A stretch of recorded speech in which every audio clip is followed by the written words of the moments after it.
मित्रो, आज रोजी आपण तूर या पिकाला छाटणी करणे खूप गरजेचं आहे।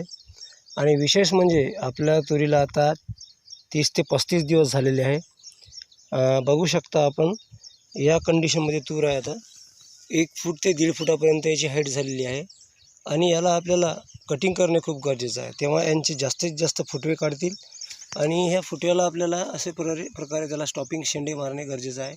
तेव्हा याच्यामध्ये फूट काढण्याची क्षमता ही वाढेल आणि आपल्या उत्पन्नात भर होईल।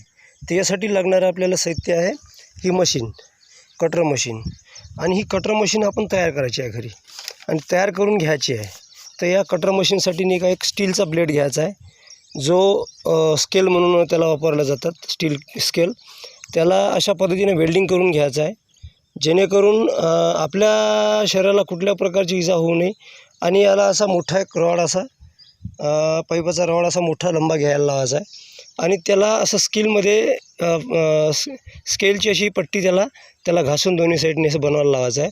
आणि तिथून आपल्याला एक फायदा होईल की ही जे ब्लेड आहे, हा ब्लेड तुटण्याचा किंवा कुठे आपल्या अंगावरती येण्याचा, इजा होण्याचा आपल्याला कुठली भीती राहणार नाही आहे। नमस्कार मित्र, सुरक्षित राहा आणि सुरक्षित तुम्ही तुरीची कटिंग करा।